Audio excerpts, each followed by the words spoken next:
The information in this video is provided for informational and educational purposes only. Hey everybody, welcome to another edition of the Morale Monologue. My name is Michael Morale. Okay, so in today's video, I want to talk to you about a very sensitive topic, and that topic is going to the bathroom. You know, those of us with SMA, we primarily spend the majority of our days in our wheelchairs. Now, some of you with lesser degrees of SMA may still be able to get on and off of the toilet by yourself. But for the most part, those of us that do have SMA are not physically strong enough to get out of our chairs, sit on the toilet, get dressed again, and get back in our chairs. So we have to either rely on our parents or our caregivers. So I want to tell you a little story about myself and the reason why I chose to get a colostomy.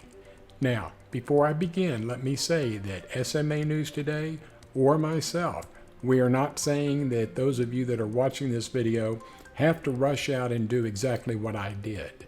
But I will give you some of my recommendations. But just know that we're not giving any medical advice. We're just telling you a story that might end up dramatically helping you in the way that you live your life. You know, our parents are our primary caregivers when we're young. And that's normal. You know, if we have to go to the bathroom, they put us on and off the toilet and they get us back in our wheelchairs. And it's no big issue, and it's not an embarrassing issue because, you know, before we even knew what was happening, they were already doing it. So, you know, if an able-bodied person needs to go to the bathroom, they just get up, go to the bathroom, do what they need to do, and then get dressed and everything is fine. But for those of us with SMA, it's a much more difficult process to go through. Now, my father started showing signs of early Parkinson's, and a couple of years before that, he was my primary caregiver because my mother had already passed away. And my father was having to put me on the toilet sometimes 2 or 3 times a day, which meant that he had to get me undressed, he had to put me on the toilet. After I finished, he had to wipe me and clean me, get me back in my chair, put me in bed, get me dressed, and then reposition me in my chair again. And while if it only happened once a day, it might not be that big of a deal, there were times that I was going to the bathroom 2 or 3 times a day. And it was not only hard on him, it was also hard on me. So we discussed the option before he started showing signs of Parkinson's, but he said, "Michael, I can still do this. Let's wait until we actually need to do it." So again, when he started showing signs of Parkinson's and it became very difficult for him to do what he had to do, that's when we got serious about talking about the possibility of me going to a colorectal surgeon and having a colostomy put in. And a colostomy is where they go in and they cut the intestine and then they bring the intestine out through the outer wall of your stomach. And then you wear a bag. So that way, if you have to have a bowel movement, it just goes in the bag instead of you having to sit on the toilet. Now, a lot of people may say, well, that's really gross. But in reality, it really isn't all that gross at all. You know, it's much easier for me.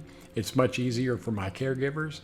And when I had the colostomy put in at the beginning, my father told me, he said, this is really a lot easier because he wasn't having to pick me up and manhandle me, you know, getting me on and off the toilet, in and out of bed, and getting me dressed and undressed again. So again, it really was a good thing for me.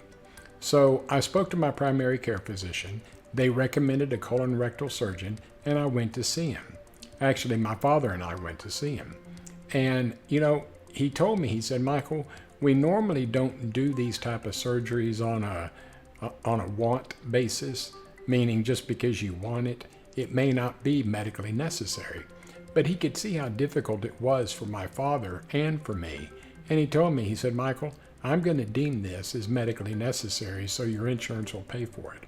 So what he did was he got a bag that I would be wearing once I got my colostomy put in.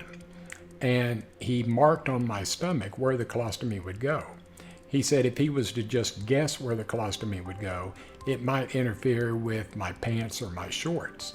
So he wanted to make sure that I wore the clothes that I normally wear, and that way it wouldn't interfere. So he marked my stomach with a pen, And then he put a bag and a wafer, a bag, and what they call a barrier on me. And he said, wear this for a couple of days to see if it interferes with your life. You know, to be honest with you, I didn't even realize that I was wearing it after the first day. So I did this for a couple of days. We went back and we decided that the colostomy was something that we wanted to do. Now, there are two types of colostomies that you can get. You can get what they call a permanent colostomy, which is where they can't reverse it, or you can get what they call a temporary colostomy. A lot of people that are in automobile accidents or that have gastrointestinal issues, sometimes they have to have a colostomy until they can repair whatever damage that they had, and then they can go back in and reverse it. Okay, they can take the colostomy out, reroute the intestine back to where you would just have a normal bowel movement through your colon, okay? Actually through your rectum. So the doctors and I talked about the advantages and disadvantages of both, whether it be temporary or permanent, and we decided that we would go with a temporary colostomy. Just because it was temporary doesn't mean that I couldn't live with it for the rest of my life. And, you know, who's to say that someday I might not walk? You know, I'm not saying it's not going to happen. Reality tells me that it probably won't.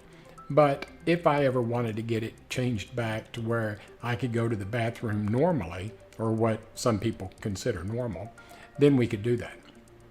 So I had my surgery, and to be honest with you, it has dramatically changed my life for the better. I think we all feel like we are prisoners of our own home, and that's the way I felt. I was afraid to go out anywhere. If I was too far away from home and if I had to go to the bathroom, I think we've all been caught in that situation where it can be a very difficult thing to go through. It's very painful to go through if you have to go to the bathroom and you can't. So I don't feel that way anymore. If I want to go out, I go out. And if I go to the bathroom, it goes in the bag. It's got a charcoal filter, so there's no odor, there's no smell. And I'm not scared to leave my house now. And I did not like being a prisoner of my own home. And if you're a prisoner of your own home, I think you fully understand what I'm talking about. So what I'm recommending to you is, as you get older and you know that going to the bathroom is becoming a more difficult challenge, not only for you, but either your parents or your caregivers, talk to your primary care physicians and ask them to recommend a colon rectal surgeon. Go in and see them and talk to them in person. Don't just talk to them over the phone. Let them see your face.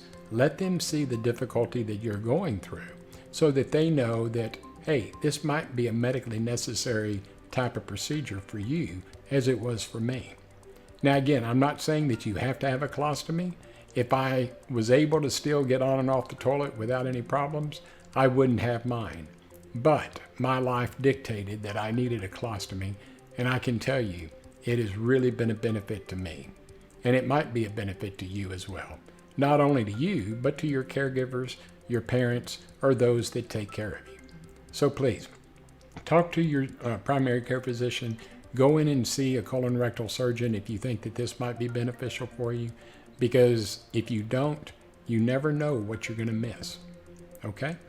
So look, if you enjoyed this episode of the Morale Monologue, give me a thumbs up. And please subscribe to the SMA News Today YouTube channel as well. We would greatly appreciate it. Remember, when you do subscribe to our channel, be sure to click on the bell icon. That way you'll be notified of any new videos that we produce.